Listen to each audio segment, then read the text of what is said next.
Sa ngalan ng Ama at ng Anak at ng Espiritu Santo, Amen. ang pagpapala ng ating Panginoong Hesu Kristo, ang pag-ibig ng Diyos Ama, at ang pakikipagkaisa ng Espiritu Santo naway sumainyong lahat. At sumayo rin. Tayo po ay nasa ika-33 linggo sa karaniwang panahon. At ngayon po ay pandaigdigang araw ng mga dukha. Atin din pong isama sa ating pong panalangin ang kaligtasan ng lahat ng mga dadaanan ng bagyo. Mga kapatid, tinipon tayo bilang kaanib na angkan ng Diyos, kaya dumulog tayo sa maawaing Panginoong nagpapatawad ng lubos. Sinugong tagapagpagaling sa mga nagsisisi, Panginoon, kaawaan mo kami. Panginoon, kaawaan mo kami. Dumating na tagapag-anyayang mga makasalanay magsisi, Kristo, kaawaan mo kami. Kristo, kaawaan mo kami. Nakaluklok ka sa kanan ng Diyos Ama para ipamagitan kami. Panginoon, kaawaan mo kami. Panginoon, kaawaan mo kami. Kaawaan tayo na makapangyarihang Diyos, patawarin tayo sa ating mga kasalanan, at patnubayan tayo sa buhay na walang hanggan. Amen.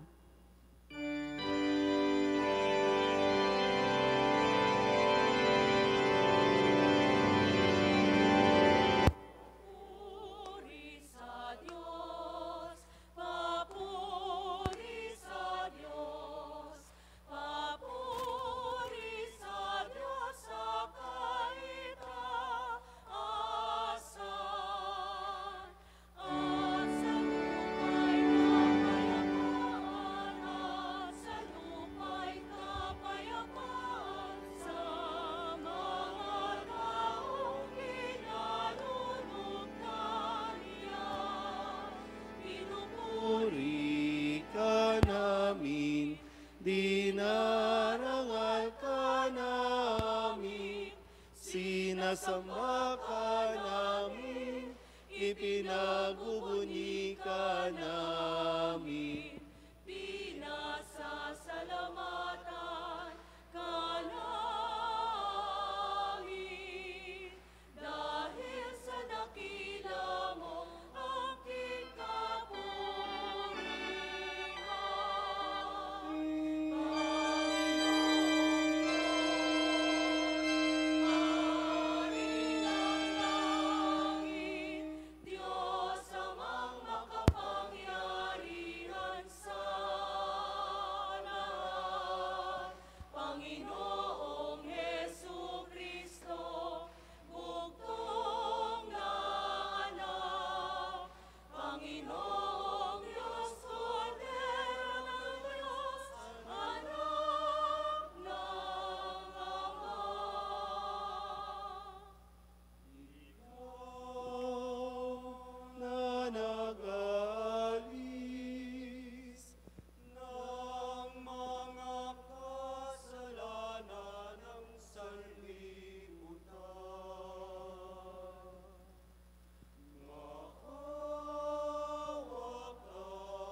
Manalangin tayo.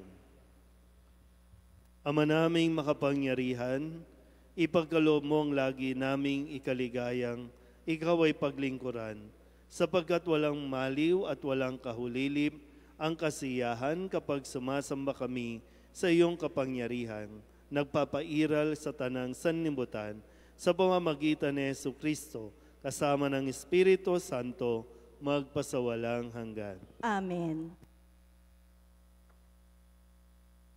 Binibigyan ni Propeta Daniel ng pag-asa ang mga Hudyong dumaranas ng pagkaalipin sa kamay ng mga banyaga.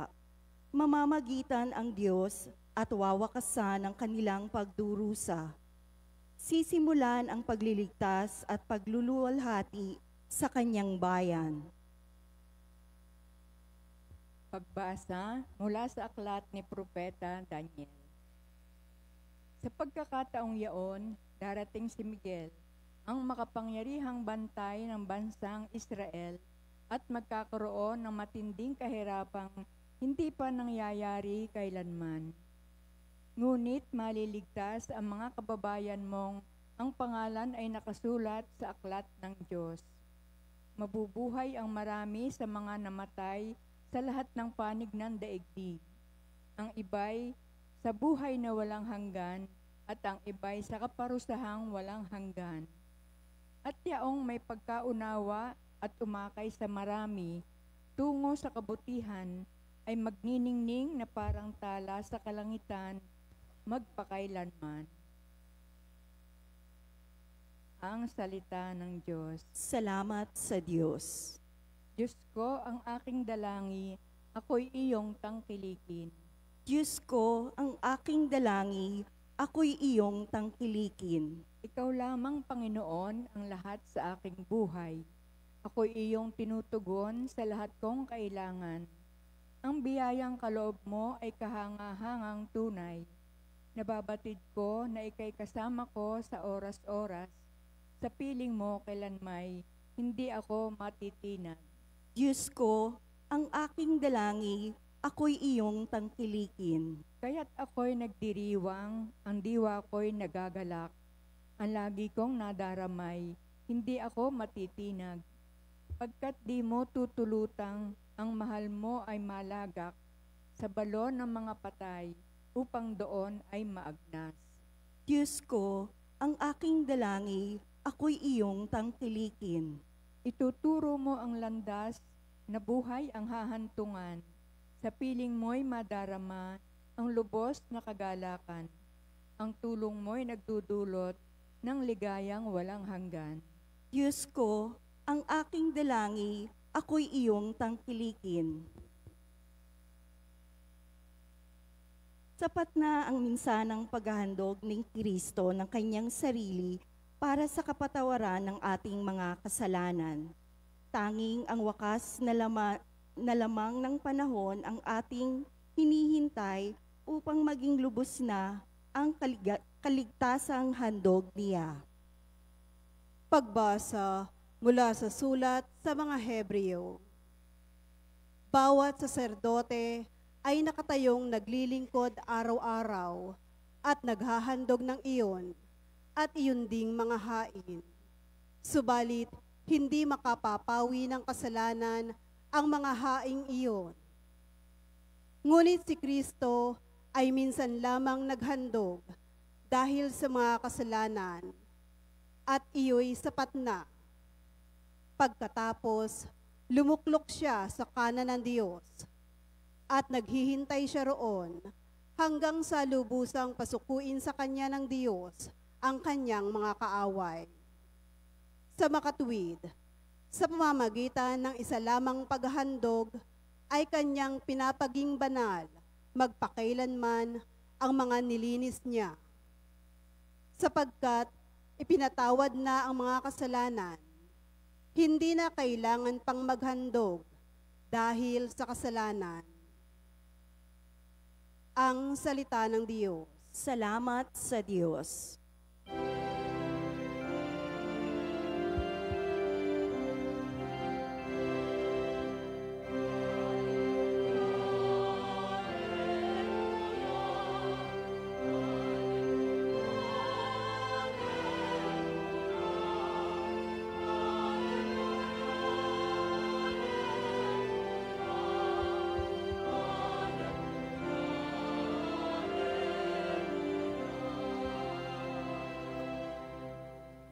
manalangin walang humpay, samantalang hinihintay si Jesus na poong mahal.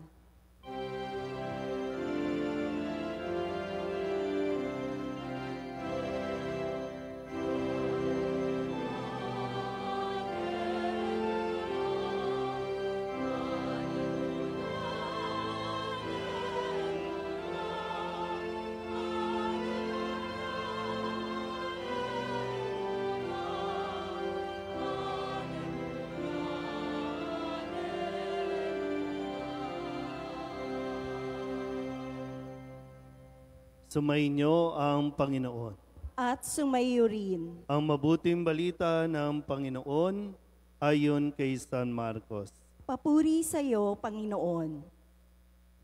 Noong panahong iyon, sinabi ni Jesus sa kanyang mga alagad, sa mga araw na iyon, pagkatapos ng mga napakalaking kapighatian, magdidilim ang araw, hindi magliliwanag ang buwan.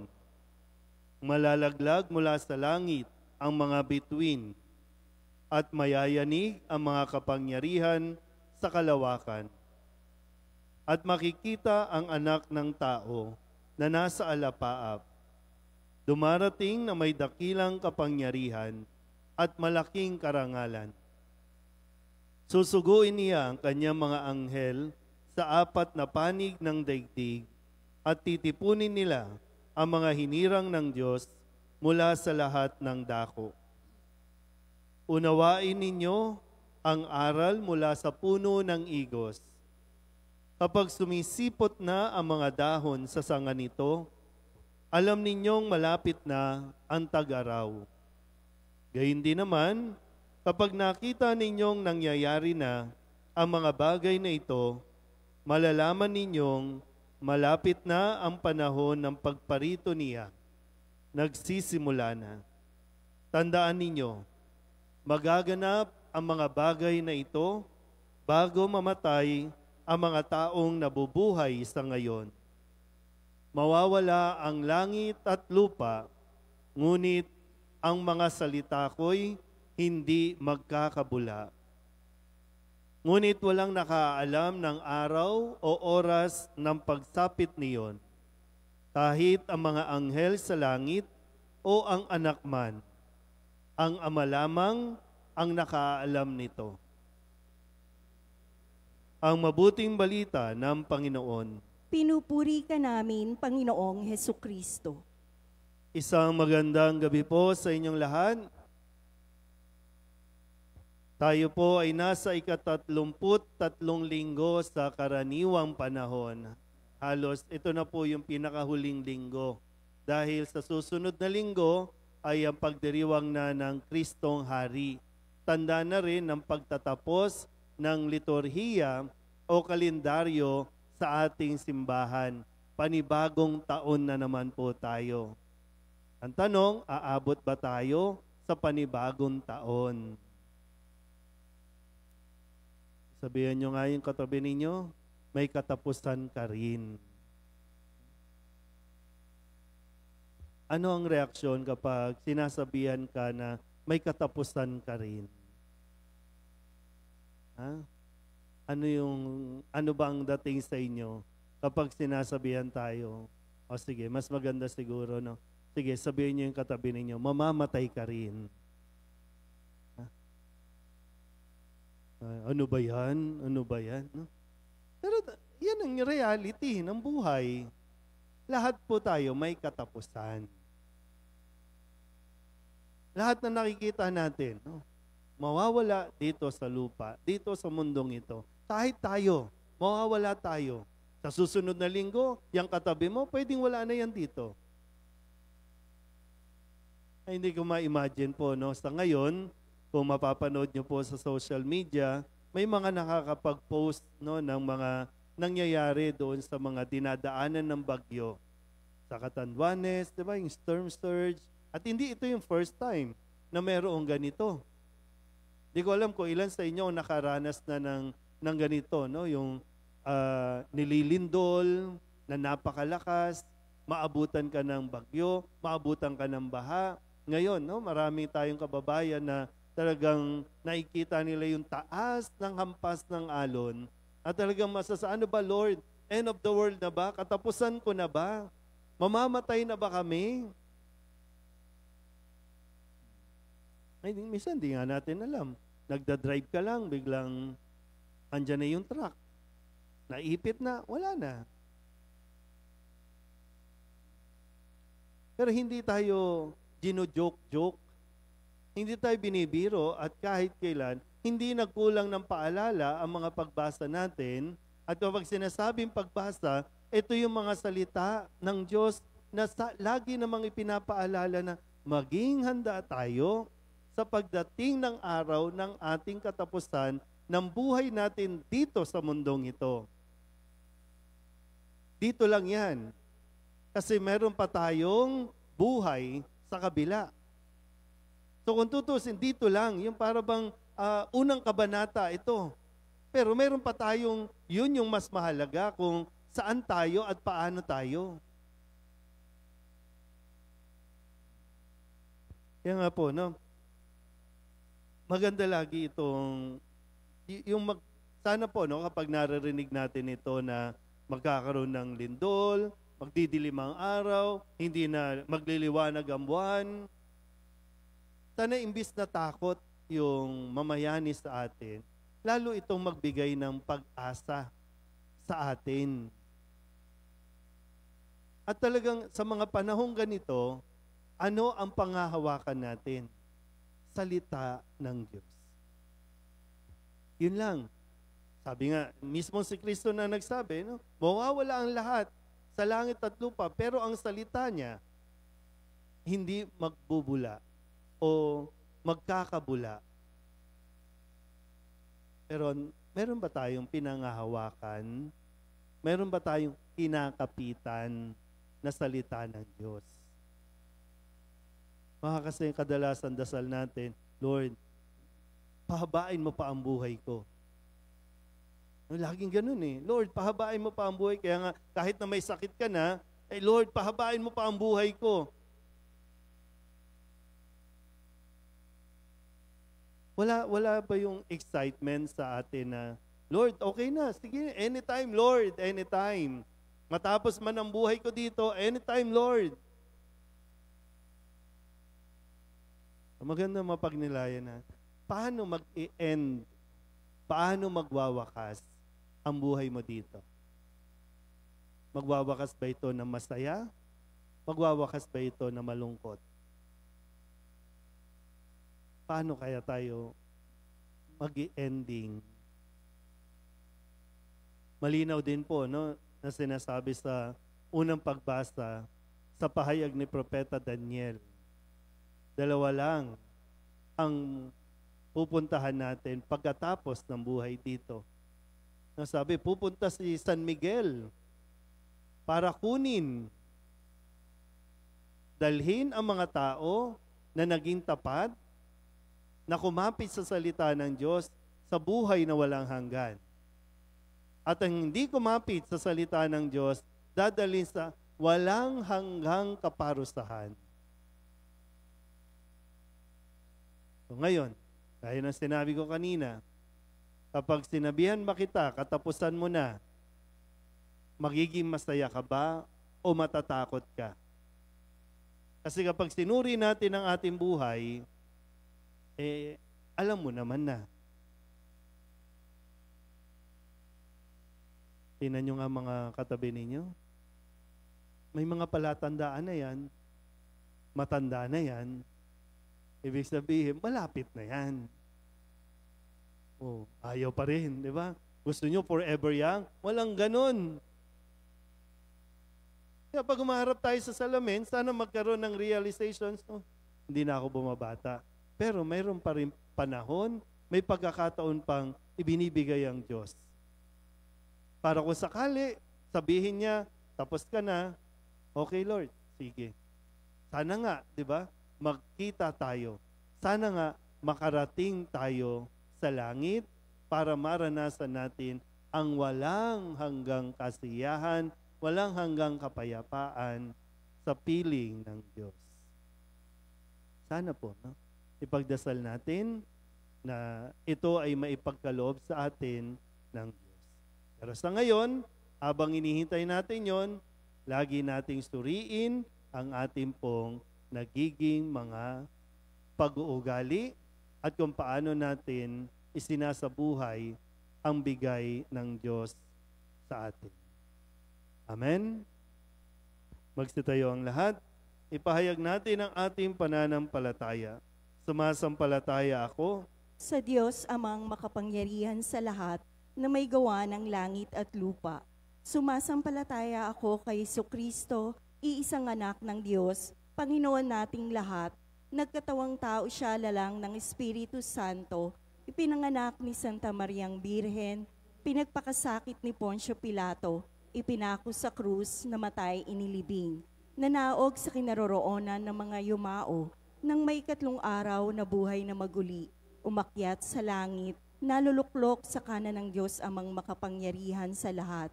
Doon magmumulang paririto at huhukom sa nangabubuhay at nangamamatay na tao.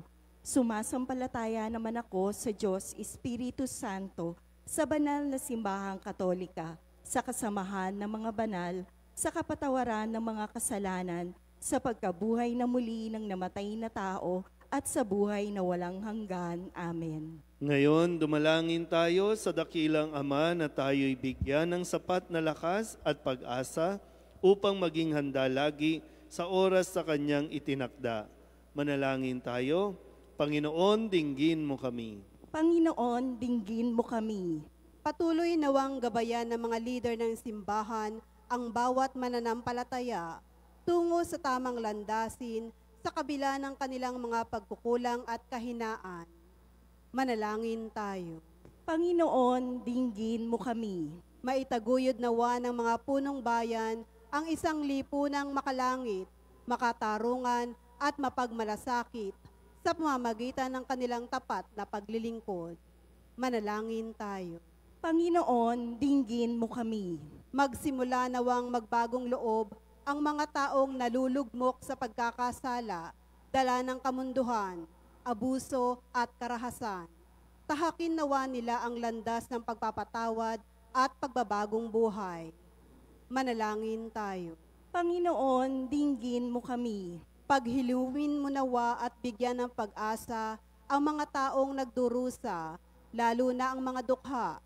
Bigyan mo sila ng sapat na lakas at pag-asang umasa sa iyong walang humpay na biyaya. Manalangin tayo. Panginoon, dinggin mo kami. Salubungin nawa ng mga anghel at mga banal ang mga kapatid naming pumanaw. Manalangin tayo.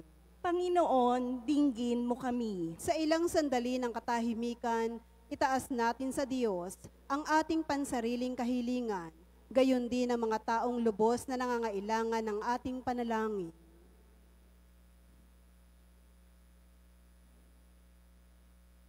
Manalangin tayo. Panginoon, dinggin mo kami. Ang lahat ng ito'y iniling namin sa ngalan ni Kristo, ang aming Panginoon. Amen.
Manalangin kayo mga kapatid upang paghain natin ay kalugdan ng Diyos amang makapangyarihan. Tanggapin nawa ng Panginoon itong paghahain sa iyong mga kamay sa kapurihan niya at karangalan sa ating kapakinabangan at sa buong sambayanan niyang banal. Ama naming lumikha, ipagkaloob mo ang iyong masintahing pagtingin sa aming mga alay upang ang kagandahang loob mo ay aming makamtan at ang bunga ng walang hanggang pag-iral ay aming mapakinabangan sa pamamagitan ni Jesucristo kasama ng Espiritu Santo magpasawalang hanggan. Amen. Sumainyo ang Panginoon. At sumayo rin, Itaas sa Diyos ang inyong puso at diwa. itinaas na namin sa Panginoon. Pasalamatan natin ang Panginoong ating Diyos. Marapat na siya ay pasalamatan. Ama naming makapangyarihan, tunay ngang marapat na ikaw ay aming pasalamatan sa pamamagitan ni Jesucristo na aming Panginoon. Lubang nabagbag ang kanyang loob sa pagkakamali ng tao sa sansinukob, kaya't minabuti niyang siya'y ipanganak ng birheng bukod mong pinapala sa babaing lahat. Sa labi ng imbing kamatayan, kami ay inagaw ng namatay mong anak. Sa pagkabuhay niya, kami kanyang binuhay, upang kaugnayan namin sa iyo'y huwag magwakas. Kaya kaysa ng mga anghel na nagsisiawit ng papuri sa iyo, na walang humpay sa kalangitan, kami nagbubunyi sa iyong kadakilaan.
Ama naming banal, ikaw ang bukal ng tanang kabanalan, kaya't sa pamamagitan ng iyong Espiritu, gawin mong banal ang kaloob na ito upang para sa aming maging katawan at dugo ng aming Panginoong Hesu Kristo.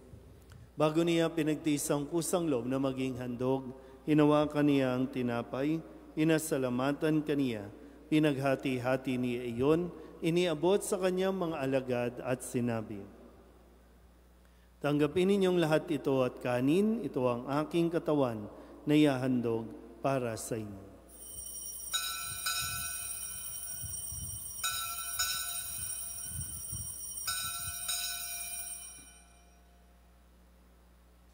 Gayun din naman nang matapos ang hapunan, hinawakan niya ang kalis, muli kaniyang pinasalamatan. Iniabot niya ang kalis sa kanyang mga alagad at sinabi, tanggapin ninyong lahat ito at inumin. Ito ang kalis ng aking dugo ng bago at walang hanggang tipan. Ang aking dugo na ibubuhos para sa inyo at para sa lahat sa ikapagpapatawad ng mga kasalanan. Gawin ninyo ito sa pag-alaala sa akin.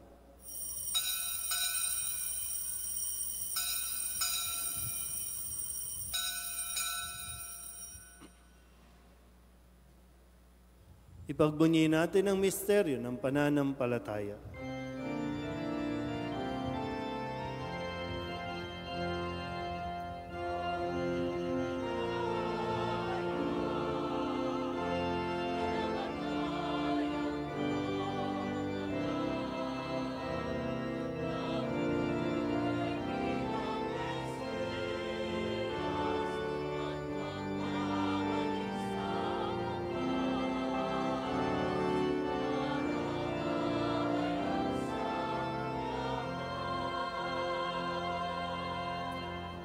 Ama, ginagawa namin ngayon ang pag-alaala sa pagkamatay at muling pagkabuhay ng iyong anak. Kaya tiniaalay namin sa iyo ang tinapay na nagbibigay buhay at ang kalis na nagkakaloob ng kaligtasan. Kami napapasalamat dahil kami iyong minarapat na tumayo sa harap mo para maglingkod sa iyo. Isinasamo namin kami magsasalo-salo sa katawan at dugo ni Kristo ay mabuklod sa pagkakaisa sa pamamagitan ng Espiritu Santo. Ama, lingapin mo ang iyong simbahang laganap sa buong daigdig. Puspusin mo kami sa pag-ibig kay San Francisco na aming Papa at ni Jose na aming Obispo at ng Tanang Kaparian. Alalahanin mo rin ang mga kapatid naming nahimlay na may pag-asang sila'y muling mabubuhay, gayon din ang lahat ng mga pumanaw. Kawaan mo sila at patuloyin sa iyong kaliwanagan. Kawaan mo at paginapating kaming lahat na makasalo sa iyong buhay na walang wakas. Kaysa ng mahal na Birheng Maria ni Ina ng Diyos, ng kabiyak ng puso niyang si San Jose, kaysa ng mga apostol at ng lahat ng mga banal na namuhay dito sa daigdig ng kalugod-lugod sa iyo, may pagdiwang nawa namin ang papupuri sa ikararangal mo sa pamamagitan ng iyong anak na aming Panginoong Hesu Kristo. Sa pamamagitan ni Kristo, kasama niya at sa Kanya, ang lahat ng parangal at papuri ay sa iyo, Diyos amang makapangyarihan, kasama ng Espiritu Santo, magpasawalang hanggan.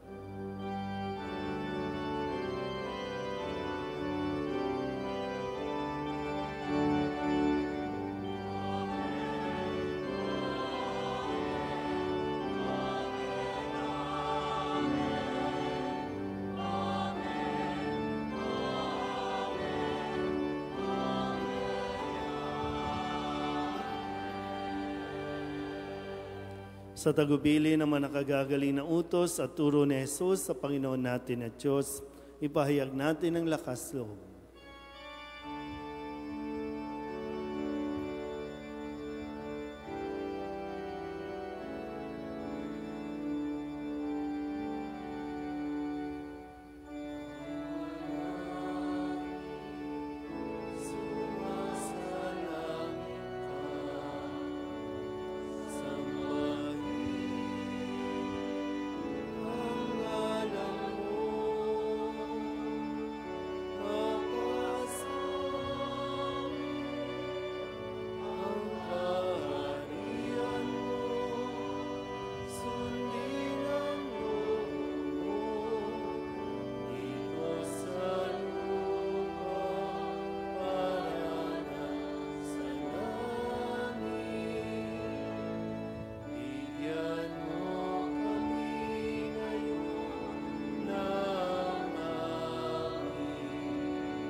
Hinihiling namin kami iadya sa lahat ng masama, pagkalooban ng kapayapaan araw-araw, iligtas sa kasalanan at ilayo sa lahat ng kapahamakan, samantalang aming pinananabikan ang dakilang araw ng pagpapahayag ng tagapagligtas naming si Hesu Kristo.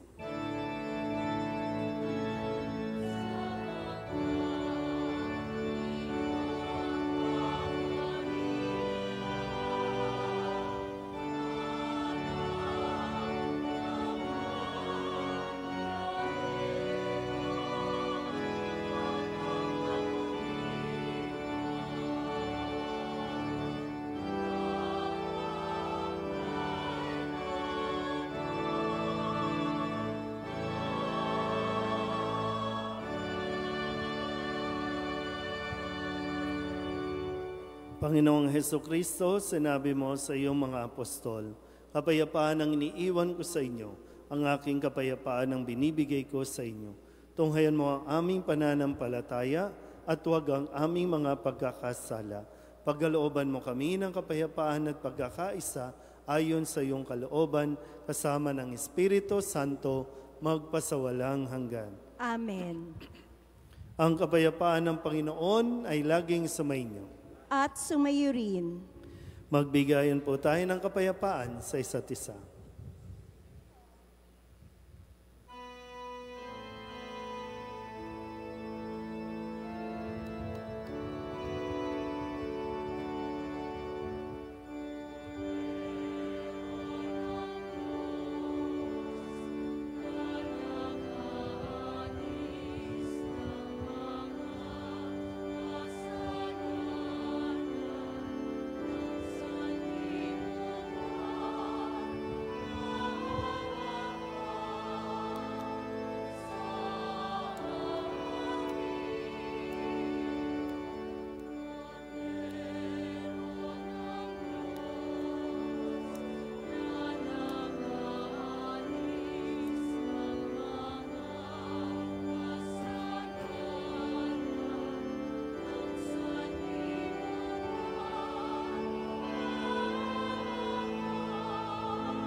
Ito ang kordero ng Diyos. Ito ang nag-aalis ng kasalanan ng sanlibutan. Mapalad ang mga inaanyayahan sa kanyang piging. Panginoon, hindi ako karapat-dapat na magpatuloy sa iyo, ngunit sa isang salita mo lamang ay gagaling na ako.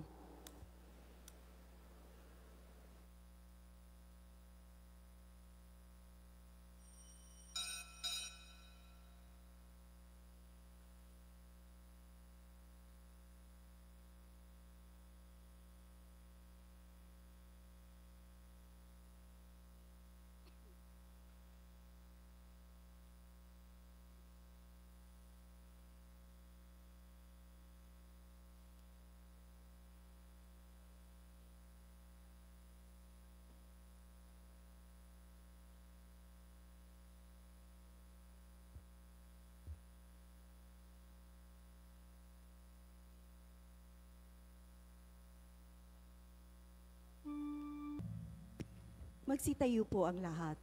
Manalangin tayo.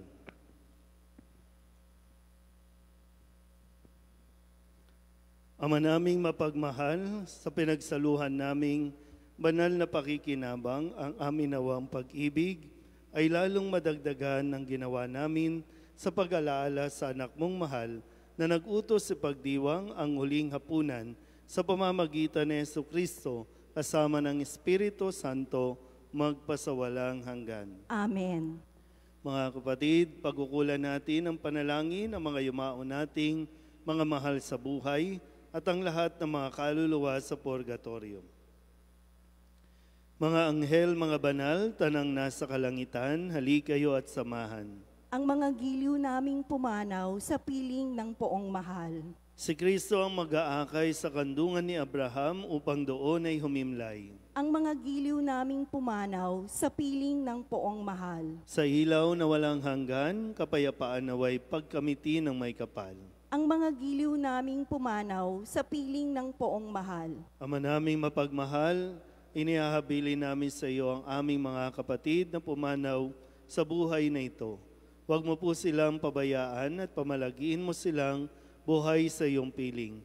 Alang-alang sa iyong awa at pag-ibig, patawarin mo sana ang kanilang mga pagkukulang at nagawang pagkakasala, dala ng kanilang kahinaan. Manatili nawa silang maligaya sa iyong piling, kasama ng iyong anak at na po para sa paalala. Tayo po ay magkakaroon ng special second collection para sa mga pangangailangan ng parokya sa mga ongoing construction and renovation projects ng ating simbahan. Tumulong po tayo.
Ikalawa, sa pagdiriwang ng kapistahan ng mahal na Birhen ng Medalya Milagrosa, ang segunda patrona ng ating parokya, malugod na inaanyayahan ang lahat na makiisa sa mga sumusunod na liturhikong pagdiriwang.